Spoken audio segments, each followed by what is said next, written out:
નમસ્કાર વાલી મિત્રો, ખાસ કરીને મારી વાલી માતા બહેનો. માતાઓને હંમેશા પોતાના બાળક માટે ચિંતા હોય છે. પરિવારના દરેક સભ્યને હોય, પણ બાળક સાથેનો સીધો સંબંધ, સીધો સંપર્ક કે સીધી જે ચિંતા કરતું હોય છે એ મા પહેલી હોય છે. પિતા, દાદી, નાની બધા પરિવારના બધા સભ્યો બાળકની ચિંતા કરતું હોય છે. પરંતુ માતાનો એક સીધો રોલ છે કે મારું બાળક હંમેશા સ્વસ્થ રહે, તંદુરસ્ત રહે. આ સ્વાસ્થ્ય અને તંદુરસ્તીમાં માની જાગૃતતા બહુ જ વધારે મહત્ત્વની છે. તો અહીં આજે આપણે ચિલ્ડ્રન યુનિવર્સિટીના માધ્યમથી બાયસેગના પ્રસારણ દ્વારા આપને બાળકોને થતા સામાન્ય રોગ તો શબ્દ જરા વધારે પડતો છે, પણ તકલીફો એની હું આપણી પાસે વાત કરીશ. ઘણી નાની નાની વસ્તુઓમાં આપણે ડૉક્ટર પાસે દોડી જતા હોઈએ છીએ, દવાઓ ખવડાવતા હોઈએ છીએ. બાળકને રોગ કરતાં દવાઓ વધારે ભારે પડતી હોય છે અથવા નુકસાન કરતી હોય છે. તો આ સંદર્ભમાં આપણે આજે થોડી વાત એમાં કરીશું કે આયુર્વેદ શું કહે છે, કેવી કેવી તકલીફો બાળકોને થાય છે અને એનું ઘરગથ્થુ કોઈ ઈલાજ ખરો? આપણી પાસે પોતાની પાસે એવા કોઈ ઓસડિયા ખરા કે જેનાથી આપણે બાળકને તરત જ સાજા કરી શકીએ? તો થોડીક માહિતી આપણી પાસે હું અત્યારે મૂકીશ. સાધારણ રીતે બાળકોને જે તકલીફો થતી હોય છે એ તકલીફો તો 5-7 જ હોય છે. બાળકોને બહુ ગંભીર બીમારીઓ નથી હોતી. તો બાળકોની શરદી બહુ કોમન વસ્તુ છે. ફ્લૂ એ શરદી પછી એટલે કે તાવ, તો ઇન્ફ્લુએન્ઝા કહી શકો, તાવ કહો, ફ્લૂ કહો, અને એની સાથે જોડાયેલો શ્વસનના એટલે કે ફેફસાના. કારણ કે બાળક છે ને આખું કફ પ્રધાન એની ઉંમર આયુર્વેદે કીધી છે કે શિશુ અવસ્થામાં બાળકોને કફના રોગો બહુ કોમનલી થાય. એટલે શરદી, ફ્લૂ, ઇન્ફ્લુએન્ઝા કે ફેફસાના રોગો આ એક કોમન. શરદી સાથે જેવી શરદી થાય એટલે બાળકને કાન દુખે, એટલે કાનમાં ચેપ. કારણ કે શ્વસન તંત્રની આ બાજુમાં જોડાયેલી યુસ્ટેચિન ટ્યુબ કે જે કાન પાસે પહોંચે છે એમાં તરત સોજો આવે, એટલે બાળકની બીજી તકલીફ કોમનલી થાય કાનનો દુખાવો. તાવ મેં તમને કીધું, તાવ જેમ ફ્લૂના તાવ એમ બીજા પણ તાવ આવી શકે છે, પણ એ તાવ બાળકનો આવે એટલે આખું પરિવાર ચિંતિત થઈ જાય. ક્યારેક બાળકોને ચામડીમાં રેસીસ એટલે કે ફોડલીઓ કે દાણા કે એવું દેખાતું હોય છે. તો આ પ્રકારે બાળકોને કોઈ ક્યારેક ઝાડા થાય, પાચન તંત્રની તકલીફો હોય. તો બાળકને બહુ કંઈ ગંભીર બીમારીઓ, આર્થરાઇટિસ ને ટીબી ને કેન્સર ને આવા કંઈ ગંભીર, એટલે બાળકોના જે રોગો છે એ રોગો જ નથી ખરેખર. તો એની સ્વાસ્થ્ય સંબંધી જે તકલીફો છે એને જ સમજવી પડે. એટલે અહીંયા વાલી માતાઓને ખાસ મારે કહેવાનું, પરિવારજનોને કહેવાનું કે તમારી પાસે જ એની ઔષધિ હોવી જોઈએ, અને છે. જો જરા એની ચર્ચા કરશું તો તરત તમને ખ્યાલ આવશે. તો શિશુ અવસ્થામાં જે તકલીફો હોય, જેને લોકો શરદી, ઉધરસ, તાવ જે નામ આપવું હોય, પણ જો તમારા ઘરમાં સૂંઠ છે, કોને ઘરે સૂંઠ ન હોય? આમ તો કહેવાય છે ને કોની માએ સવાશેર સૂંઠ ખાધી છે. પણ આ સૂંઠ, તુલસી, કયું ભારતીય પરિવાર એવું હોય કે જેને ઘરે તુલસી ન હોય? અને હોવી જ જોઈએ. આદુ, અજમો, મસાલિયામાં હિંગ, તલનું તેલ, દેશી ગાયનું ઘી, દાડમ, દહીં. જો તમારી પાસે આટલા વાના આટલી વસ્તુઓ છે તો તમે બાળકને આવી તકલીફોથી દૂર એને બચાવી શકશો, તકલીફોને દૂર કરી શકશો. દાખલા તરીકે બાળકને ખબર કેમ પડે બાળકોને તકલીફ છે? તો એવી રીતે ખબર પડે છે, બાળક રડે રાખે. આમ તો બાળકની અભિવ્યક્તિ જ રડવાનું છે. એ જન્મે છે ત્યારે રડે છે, કંઈ તકલીફ છે એવું નહીં, પણ એ રડે છે એટલે શ્વાસ લે છે. પણ જન્મ્યા પછી જ્યારે બાળક રડે છે ત્યારે એને પછી જેવા ફેફસા ચાલુ થઈ ગયા, જેવો શ્વાસ ચાલુ થઈ ગયો, પછી બાળકની બે અભિવ્યક્તિ, એક એને ભૂખ લાગે ત્યારે રડે છે. તો રડવું એ રોગ નથી. બાળક જ્યારે રડે છે ત્યારે એને ભૂખ લાગી છે, હવે એને સ્તનપાન કરાવવાનો સમય થઈ ગયો છે. તો આ એક પહેલી અભિવ્યક્તિ રડવાની. ઘણી માતાઓને તો બાળક કેમ રડે રાખે છે અને એને દવડાવવાનું જ યાદ ના આવે. એને પણ ભૂખ લાગી છે એટલે એ રડે છે, બીજું કોઈ કારણ નથી. એ જ રીતે બાળક જ્યારે પેશાબ કરે ત્યારે રડે, અથવા બાળક છે એ જ્યારે મળત્યાગ કરે ત્યારે રડે. તો આવા 3 અવસ્થામાં સાધારણ રીતે તો બાળકને ભૂખ લાગે ત્યારે રડે જ. બાળક જાગી જાય એટલે ભૂખ લાગી હોય અને એ ત્યારે રડે તો માને સમજી જવું જોઈએ કે એને ભૂખ લાગી છે. પણ બાળકને દવડાવ્યા પછી પણ રડે રાખે, બાળકને દવડાવ્યા છતાં બાળક શાંત ન થાય, તો સમજવું કે એનું રડવાનું કાંઈક બીજું કારણ છે. પહેલાં જેમ ગયા વખતે આપણે વાત કરી મુજબ કાં તો ધાવણ ઓછું પડે તોય રડે, પણ સતત ધાવણ પૂરતું આપ્યા છતાં ધાવણ આવતું હોય, ધાવણ વધાર્યું હોય તો પણ બાળક રડે, તો સમજવું કે બાળકને કાંઈક તકલીફ છે. આ પહેલું ઇન્ડિકેશન જેની માને ખબર પડે. હવે રડે છે ને ત્યારે જો નાકમાંથી પ્રવાહી નીકળતું હોય કે નાક પાસે ભીનું ભીનું લાગતું હોય તો સમજવું કે એ બાળકને શરદી છે. બાળક કંઈ બહુ છીંકો ખાય અને એકદમ જેમ મોટાને લીટ હોય એવું ન હોય, પરંતુ બાળક ઝડપથી શ્વાસ લેવા માંડે કારણ કે એને શ્વસનમાં તકલીફ પડતી હોય શરદીના કારણે, તો બાળક શરદી થાય ત્યારે પણ લડે. પછી બાળકના ટેમ્પરેચરમાં ફેરફાર થાય, માતા એને દવડાવવા માટે હાથમાં લઈએ છે ત્યારે કે એમ જ અડે છે ત્યારે ખબર પડે કે બાળકને જો ધગતું હોય, એ ગરમ લાગતું હોય તો સમજવું કે એને તાવ આવ્યો છે. તો એ રીતે ખબર પડે. બાળક રડતું તો આ દરેક કન્ડિશનમાં છે જ, તો રડતું હોય અને ગરમ લાગે તો એને તાવ છે. જો નાક પાસે ભીનું ભીનું છે, શરદી જેવું છે, ક્યારેક છીંક પણ ખાય છે, ક્યારેક પૂરો શ્વાસ નથી લેતું તો શરદી છે. અને જ્યારે એ સાથે શ્વાસ બહુ સ્પીડવાળો થઈ જાય, મોઢું ખુલી જાય તો સમજવું કે એને કંઈ ફેફસામાં પણ તકલીફ છે વધારે.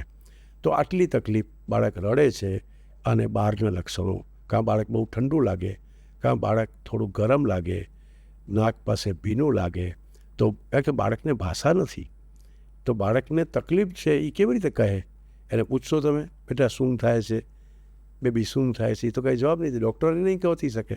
જ્યાં એટલે એની ભાષા જ એ છે રડવું, સતત રડવું, નાકની બેનાશ સાથે રડવું એટલે શરદી, ચોટક ચોટક શ્વાસ લેવો એટલે ફેફસાની તકલીફ, ગરમી સાથે રડવું એટલે તાવ. તો આ બાળકના કોમન પ્રશ્નો છે. હવે બાળકની જ્યારે પેશાબ કરે ત્યારે રડે તો એને પેશાબની જગ્યાએ કોઈ તકલીફ છે એ સમજવું. પેશાબ ટાઈમે રડે એ ભીનું થાય એટલે રડે, તો મેં આપને કહ્યું એ તો એને પેશાબ કર્યો છે એનું ઇન્ડિકેશન છે. બાળકે મલત્યાગ કર્યો છે એનું ઇન્ડિકેશન છે. પણ મૂત્રત્યાગ કર્યા પછી એ રડે રાખે, એનું બાળોથિયું બદલો પછી પણ રડે રાખે, એનું મળ સાફ કરી નાખો પછી પણ રડે રાખે, તો સમજવું કે મળ કે મૂત્ર ત્યાગની જગ્યાએ એને ક્યાંક તકલીફ છે. અને વારંવાર જો એ બાળક પોતે રડે છે અને સાથે પેશાબ ટાઈમે રડે છે તો સમજવું કે કોઈ રોગ છે. અને એ જ રીતે એને ઝાડા જેવું તો બાળકનું મળ બંધાયેલું ન હોય. બાળકનું મળ જનરલી પતલું જ હોય અને ગ્રીનિશ હોય, એકદમ યલોઈશ પણ ન હોય. તો બાળક ધીમે ધીમે એનો મળ બંધાતો જાય છે જેમ જેમ એની ડાયજેસ્ટિવ સિસ્ટમ.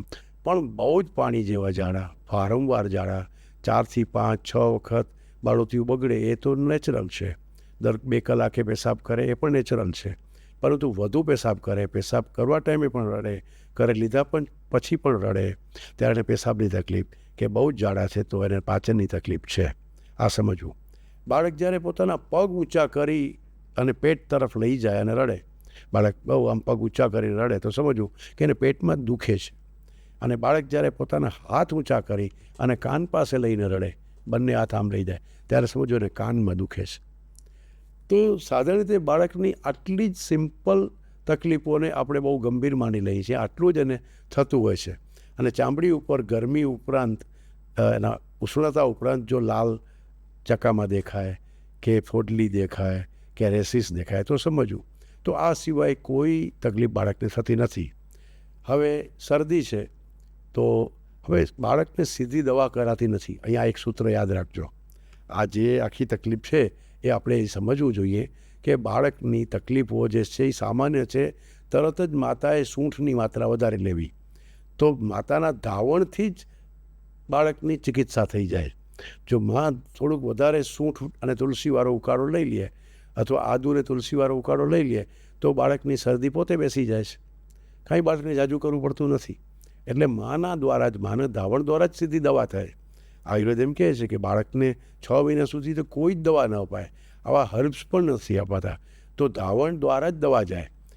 આદુ દ્વારા, આદુ અને તુલસી ઉકાળો આપો, કાં એને પેટમાં દુખે છે, બીજે એની ફરિયાદ છે, પગ ઊંચા કરે છે, તો માને જમ્યા પછી મુખવાસમાં અજમું આપો, અજમાવાળું પાણી આપો, તો ધાવણ દ્વારા એ અજમા જે વાયુનું શમન કરે છે એટલે બાળકને પેટનું અંદર ગેસ થયો હશે તો હટી જશે.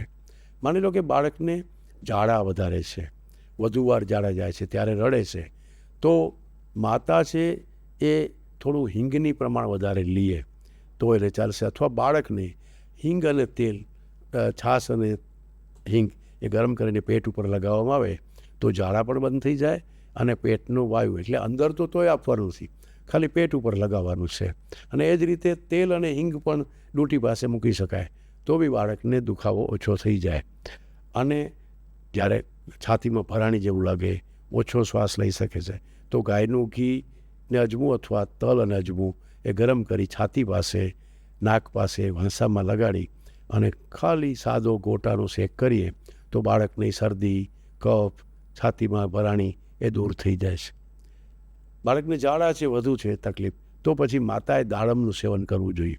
દાડમ અથવા દાડમની છાલ, દાડમ ખાઈ લીધા પછી દાડમની છાલ પણ ફેંકવી નહીં. દાડમની છાલ જો ઘરમાં સૂકવીને રાખી હોય તો બાળકને જ્યારે દાવણું બાળક જ્યારે એને ઝાડા થાય છે ત્યારે માતા ખાલી 1 ચમચી દાડમનું સૂકા દાડમના છોતરાનો પાવડર અને દહીં લીએ તો માતા દ્વારા એ બાળકને ઝાડા પણ મટી જાય છે. તો પહેલું સૂત્ર એ કે આ રોગો જ નથી, એ સામાન્ય તકલીફો છે, એટલે બાળકને દવા કરાતી જ નથી. અને છતાં પણ માનો કે દવા જ કરવી પડે એવી સ્થિતિ હોય તો તમારે આયુર્વેદાચાર્ય પાસે વૈદ પૈસા લઈ જવો જોઈએ. અને વૈદ પણ આયુર્વેદને અનુસરીને એ દવા છે એ માતાને આપશે. માતા એવા ઉકાળા પીશે કે માતાને એવી પ્રવાહી ફાંકી કે એવી ટેબ્લેટ આપશે કે જેના દ્વારા બાળકને ધાવણ દ્વારા એને રોગ મટશે. એટલે આ આયુર્વેદની ચિકિત્સા બાળક માટેની કેવી રીતે કરવી એનું સૂત્ર છે. 6 મહિના પછી કદાચ આપી શકાય તો પણ શાસ્ત્રોએ શું કીધું છે કે એ દવાને માતાના ધાવણ સાથે આપવાની. દવા જો બાળકને કદાચ પીવડાવવી પણ પડે છે આગળ જતાં 6 મહિના પછી, તો આ જ રોગોમાં એને ધાવણ સાથે એ જ દાડમનો પાવડર અથવા એ જ દાડમનો રસ એ માતાના ધાવણ સાથે એ જ હિંગ એ જરા થોડી માત્રામાં ચપટી પણ એક હિંગ એ આપી શકાય છે. મોઢા દ્વારા તો બાળકને દવા આપવાની ખાસ તો જરૂર હોતી જ નથી. તેમ છતાંય આવી વસ્તુઓ હોય, તુલસી, આદુ, સૂંઠ, મરી, આ બધી વસ્તુઓ આપણા ઘરમાં ન હોય જ, અને એ છે તો તમારું બાળક સ્વસ્થ છે, તંદુરસ્ત છે, હંમેશા રહેશે. અને એ માતાની જ પહેલી ફરજ છે, એટલે આપને એ મારે ખાસ આ જણાવવું પડ્યું. હવે થોડી વાત એવી પાછી કરીએ, જેમ વસ્ત્રની વાત હતી એ જ રીતે ડાયપર સારું કે બાળોતિયું સારું, દરેક માતા આવીને અમને પૂછતી હોય છે. પેડિયાટ્રિશિયન પાસે જાય કે ચર્ચા કરે, બહેનપણીઓમાં વાત કરે, ખૂબ જાહેરાતો આવતી હોય છે કે આ ડાયપર પહેરાવો અને આ ડાયપર પહેરાવો, 24 કલાક કોઈ તકલીફ નહીં, માતાને કોઈ તકલીફ નહીં, બદલવું નહીં પડે વગેરે વગેરે. પરંતુ સૌથી મોટું અનહાઇજેનિક કન્ડિશન આપણે આ કહેવાતા ડાયપર પહેરાવીને કરીએ છીએ. ડાયપર પહેરાવવાથી બાળકને શું થાય છે, કોઈ દી બાળકને પૂછ્યું છે અથવા સમજવા પ્રયત્ન કર્યો છે? બાળક કરે જ ઝાડા, બાળક 4 વાર 5 વાર 6 વાર છી કરે તો એ તો એને નેચરલ છે. જેમ માણસ 1 વાર કરે, 2 વાર કરે, તો બાળક છે એ વધુ વાર કરે, જેટલી વાર ધાવે એટલી વાર પણ એ કરી શકે છે. તો એને દર વખતે બાળોતિયું બદલવું પડે. અને એ બાળોતિયું છે જે કોટનનું છે, કપડાનું જેને આપણે કહીએ, એ જ વસ્ત્રને સારું, કારણ કે તો જ એને જેવું તમે બાળોતિયું બદલી મૂકી કે કોણ ઘડી ઘડી બદલે, કોણ ધોવે, આવી કડાકૂટમાંથી બચો અને તમે ડાયપર લો તો ડાયપર ગમે એટલા કોટનનું વચ્ચે મૂકે પણ જે પ્રકારે એને બહાર લીક નથી કરવા દેવું, એટલે કોઈને કોઈ પોલિએસ્ટર કે કોઈ પણ પ્લાસ્ટિક કે કોઈ પણ એવા પીવીસી ટાઈપનું આવે છે જેમાં એને વેન્ટિલેશન જ બંધ થઈ જાય છે. એ મળને તો શોષી લે, એ મૂત્રને શોષી લે, પરંતુ એ એમાં ને એમાં જ બાળકને રાખે છે ને, એટલે સૌથી અનહાઇજેનિક છે, બાળક માટે અન્યાયકારક છે. એટલે બાળોતિયું એ જે પહેલી પરંપરાથી શ્રેષ્ઠ હતી. અહીં માતાઓ માટે એક બીજી વાત કરું કે જે બાળોતિયું છે ને, જેમાં એનું મળ આવશે પછી બાળકનું બાળોતિયું ધોઈ અને બદલવાનું હોય છે, તો એમાં જ બાળકને જો ઝાડાનો કલર પાછો રહી જાય ધોયા પછી પણ, તો સમજવું કે બાળકને કોઈ ઘણી તકલીફ છે. એ સાધારણ રીતે બાળકનું બાળોતિયું ધોઈ નાખો એટલે પાછું સફેદ થઈ જાય. એમાં મોળના ડાઘા ન રહે. હા, અહીંયા એક બીજી આડી વાત કરી દઉં. જેમ માતાને ખાસ કરીને જ્યારે રક્ત પ્રવાહ હોય છે તેને રજસ્વલા કહેવાય, તો જે કપડું મૂકવામાં આવતું હોય છે એ કપડું જ્યારે ધોઈ નાખવામાં આવે, સ્વચ્છ કરી નાખવામાં આવે, ત્યારે એમાં દાગા નથી રહેતા. યદ વાસો ન વિરંજાયત, એટલે કે જેનું માસિક ખરાબ છે, માસિક તકલીફવાળું છે, એ રોગ ખાલી ગંભીર રોગ તરફ છે, એના મેન્સિસના દાગા કપડામાં રહી જાય, એ તો એનું ઇન્ડિકેશન છે. તો વૈદ પાસે જવું પડે. એ જ રીતે જો બાળકના બાળોતિયામાં ખરેખર દાગા રહી જાય ધોયા પછી પણ, અલગ અલગ પ્રકારના સાબુ પાણીથી ધોયા, તો બાળકને કંઈક વધારે તકલીફ છે, એ તો એનું ઇન્ડિકેશન છે. આપણે ડાયપરમાં ઇન્ડિકેશનને જ સમજી શકતા નથી.